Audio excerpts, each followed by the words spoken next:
Nate G 219 to help it back and better. Y'all know what it is. Another one coming at you. First, hit that like, hit that subscribe, hit that channel if you want to help. But like and subscribe, share that video if you would like, please. It would help me get that number up there for subscribers. I'm at 493. Yesterday I said 489. It went up 4, and I'm grateful for each and every one of you. You know that. I'm not going to get into a story about somebody I know personally or anything today, because there's a lot that goes around, a lot that goes on in Indiana, let alone the nation. Yeah, I'm going to keep that in there. That was a blooper. Things happen in Indiana because things happen everywhere. Horrible things. And today I'm going to talk about a case that was a very horrible case.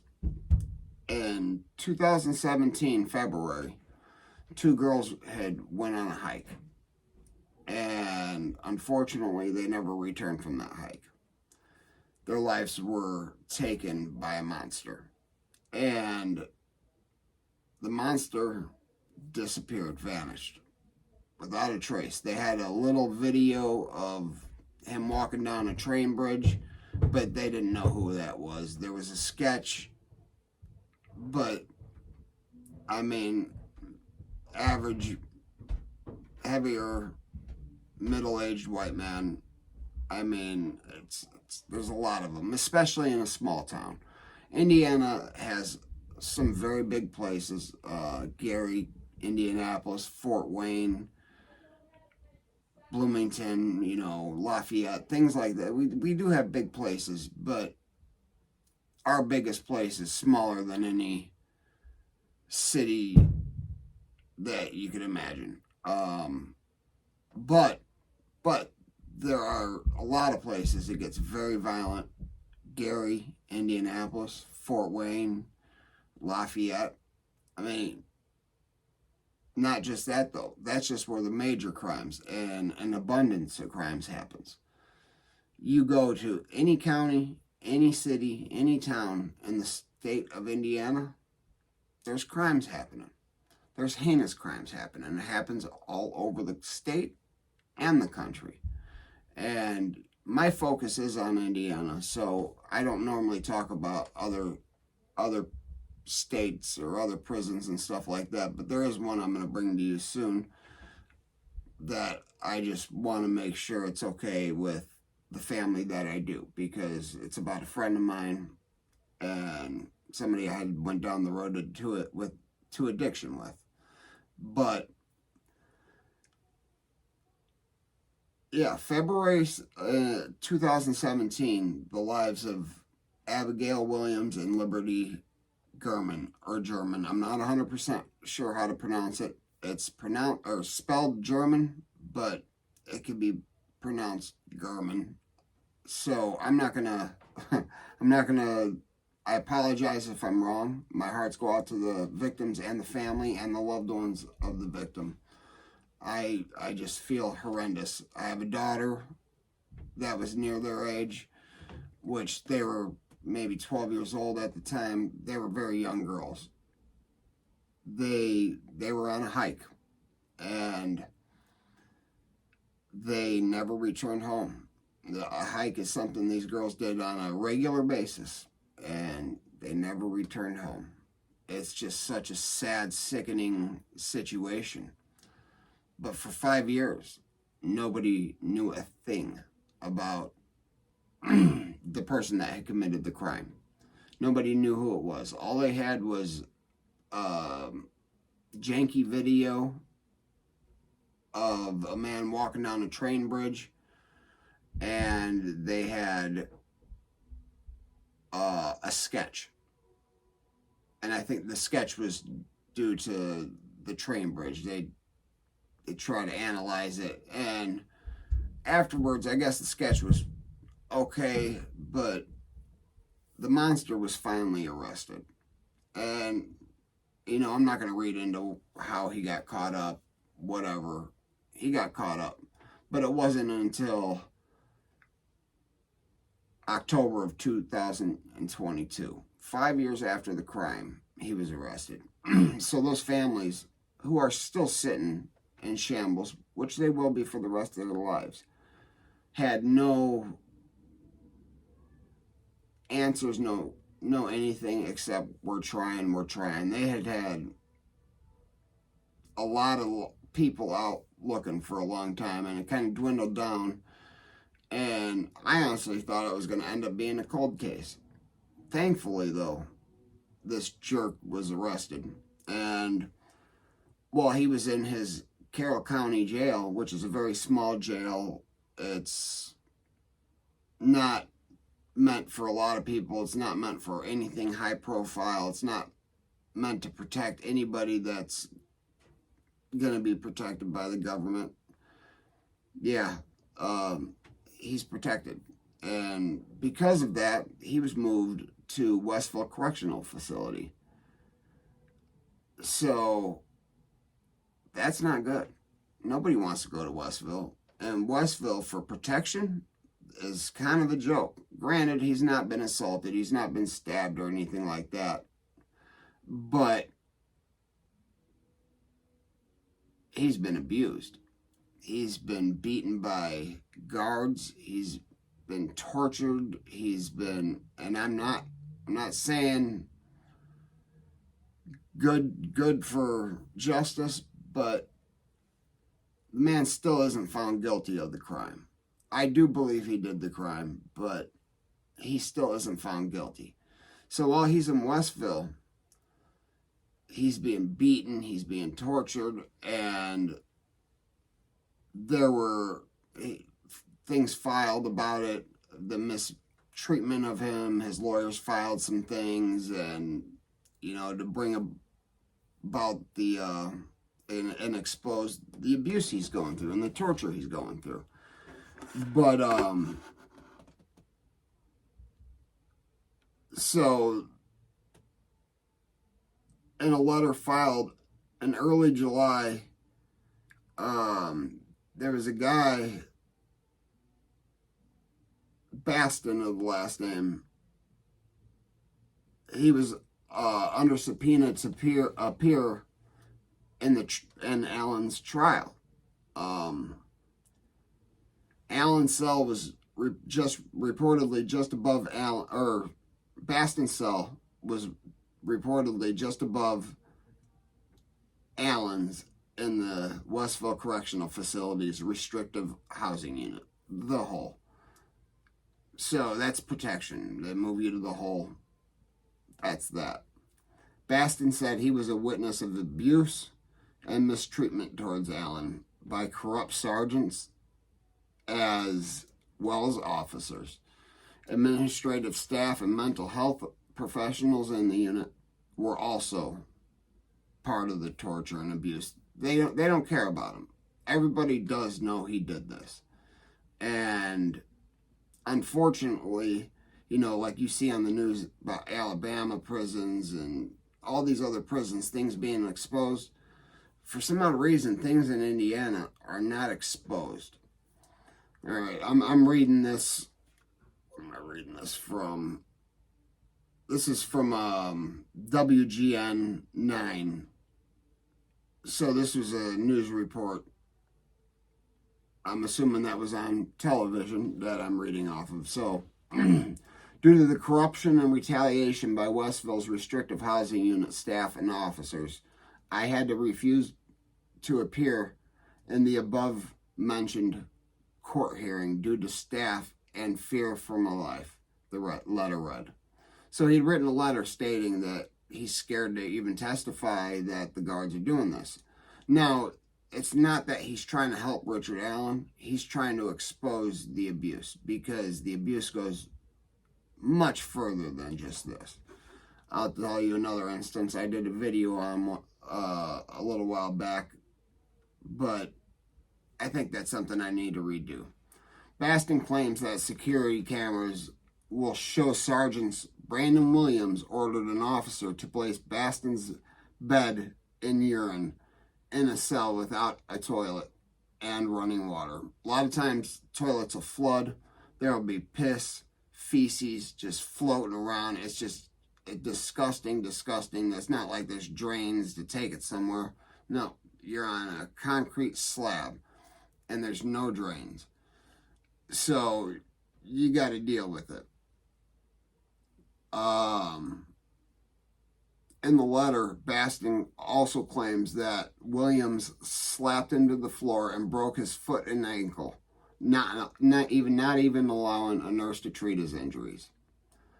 I know that sounds extreme, but it's reality. The letter goes on to say that officers punched him in the ribs and in the face. Baston claims that the nurse was once again intimidated not to treat his injuries. So the guards are big tough guys. They act like big tough guys because they got that little fuzzy badge. Some of them got a shiny badge, but I knew a lot of guards like that. They get that ego and they start pushing people around and bullying. And now they're bullying a nurse that's trying to treat somebody's broken ankle. I mean, that's insane. Baston also claims that his legal documents, which reportedly included information about Allen's abuse, were lost, taken, and or destroyed. I'm not 100% sure, but that may be a felony or federal offense. You cannot take somebody's legal paperwork. That's one thing that every person incarcerated has the right to have with them at all times, unless they are... No, I had mine the whole time. I had my legal paperwork the whole time. There wasn't a time I didn't have it.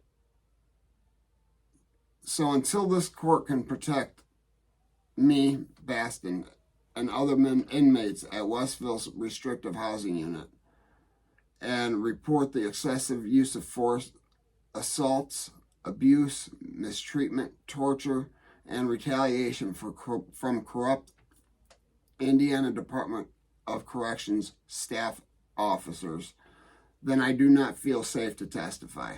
Baston said, again, I have witnessed Richard M. Allen being abused and mistreated by Westville Correctional Facility, Westville Restrictive Housing Unit staff, and officers that has affected his mental health and his physical health. According to a transport order that was unsealed, deputies were expected to take Baston to testify in the case, were informed that he was refusing to exit his cell and was refusing to be transported to Carroll County to testify. Officials were advised by the court to disregard any further efforts to retrieve Baston from the Westville facility to testify. Okay, so I read that because do I agree with the abuse? Absolutely not, especially pre-conviction. Now, this man took these two girls' lives, or allegedly took these two girls' lives, and like I said, I believe he did it. And he's going to have to go in front of a jury of his peers. He's going to have to be judged by 12. And if he's not carried by 6 before that, hell, who knows? This happens constantly. Nobody hears about anything in Indiana. This is one that people do hear about because of the high profile. Now, Richard Canada, Bucky, some months back, was taking flight. He was high on that K2 and he was having a bad trip, and the guards cuffed him up and threw him down a flight of stairs, which killed him. He died. And a couple months before that, another one thrown down the stairs, died. And many more just abused, broken ribs, thrown down the stairs, didn't die. I mean, but really, people get sent to prison under the impression that for rehabilitation, to reform themselves, to become new men. Now, fortunately, Westville Correctional Facility is closing here in the next 4 or 5 years. But they're building a state-of-the-art complex on the same grounds. Now, it is a good spot for a prison. It's big, empty, open, but there's going to be a lot more security. So hopefully some of this abuse and mistreatment does stop. But the fact that he's being abused and mistreated can potentially end up causing a mistrial. Things that rights being violated can potentially cause a mistrial or a dismissal.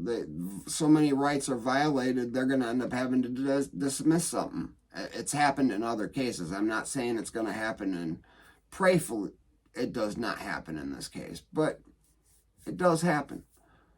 People end up getting their whole case thrown out because one simple right was violated. Now, multiple rights are being violated. He's being abused and everything. And along with Baston, he's being abused. I don't know exactly who he is. I'm assuming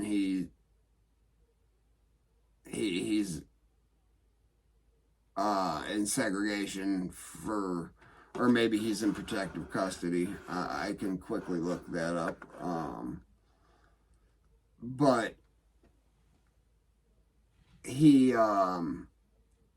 people are being abused, and it's just obscene.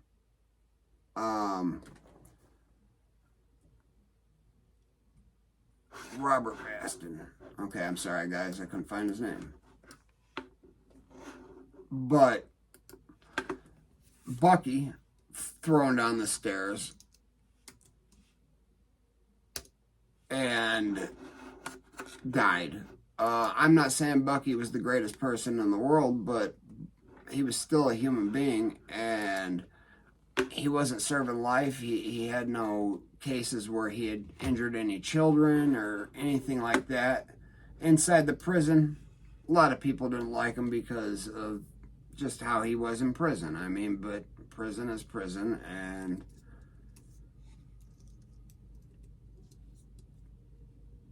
especially if there's drugs around and you're an addict, it's okay. So Robert Baston, POS, he's got a kitty fiddler case.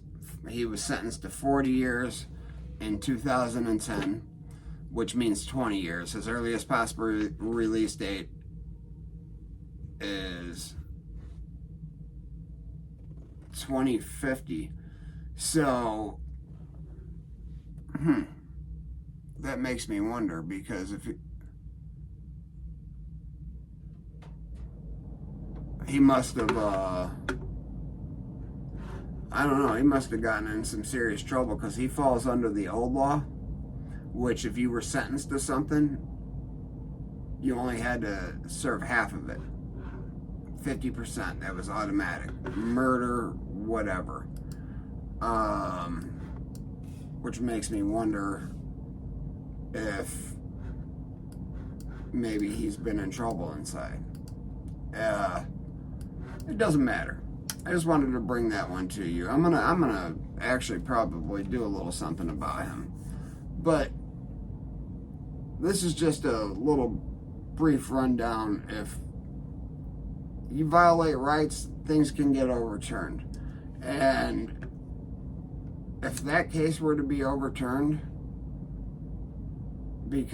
or thrown out because of rights being violated, that's a bad situation, because there's more than significant amounts of evidence that the man did what he's charged with. Now, he didn't he didn't do anything that I know about to the girls. You know what I mean? You know what I mean.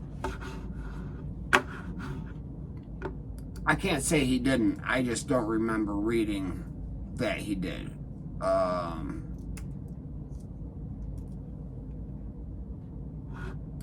But Baston, Robert Baston. Okay, so he was charged with kitty fiddling in 2009. I want to say this at February of 2009.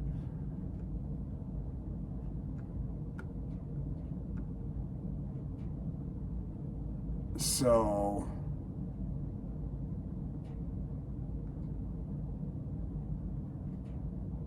I don't know. He's got to serve his whole 40-year sentence. I'm really confused about that, but there's many orders to modify. He's sent in a lot of things to modify his sentence. COVID-19 vaccination petition for modification of sentence. Order denying motion to modify sentence. There's a lot of those. I'm not going to go through and count them, but that's why he's in that special housing unit with Richard Allen. That he's in protective custody. So, man, no wonder that they were. They probably are buddies. They probably are. They probably were talking through. They probably talked through the events together, and he's probably also not wrong about if he did testify, he's gonna have a. He might get killed. He might take flight.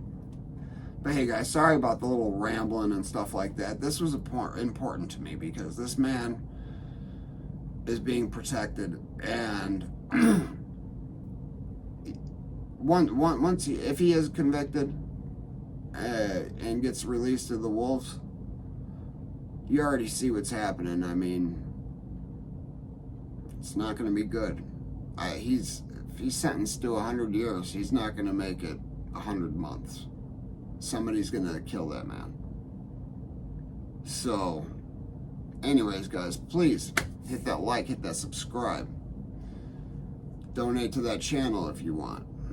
Never forget life's choices, guys, because you can end up inside with guys like that.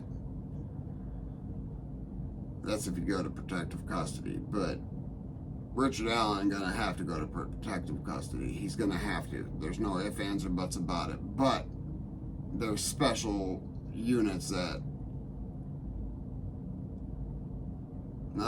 he's not gonna go to Newcastle's program, to the offender SO offender program thing. He's not going to go there. He's got too much time. I'm surprised that Baston is at Westville, because usually that's 20 years or less. Usually with time like that, you got to go to a level 4 behind a wall. So I don't know. But never forget life's choices. And you know, if they ain't hitting it, you ain't making it.